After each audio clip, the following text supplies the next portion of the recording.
वाशिम जिल्हाभरात सुरू असलेल्या इंधन तुटवड्यामुळे नागरिक आणि शेतकरी मोठ्या संकटाचा सामना करत आहेत. पेट्रोल पंपांवर डिझेल पेट्रोलसाठी लांबच लांब रांगा लागल्या असून रणरणत्या उन्हात तासनतास थांबावे लागत आहे.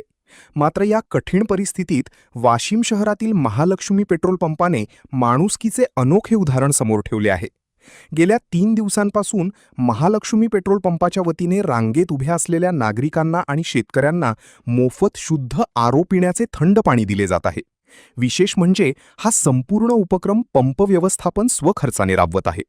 सध्या खरीप हंगामाच्या पूर्वतयारीमुळे शेतकऱ्यांसाठी डिझेल अत्यंत महत्त्वाचे झाले आहे.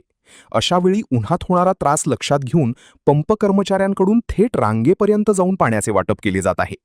या उपक्रमाचे व्हिडिओ आणि फोटो सोशल मीडियावर मोठ्या प्रमाणात व्हायरल होत असून राज्यभरातून महालक्ष्मी पेट्रोल पंपाच्या संवेदनशीलतेचे कौतुक केले जात आहे. संकटाच्या काळात माणुसकी जपणारा हा उपक्रम सध्या सर्वांसाठी प्रेरणादायी ठरत आहे. आपला Vidarbha live bureau report, Washim.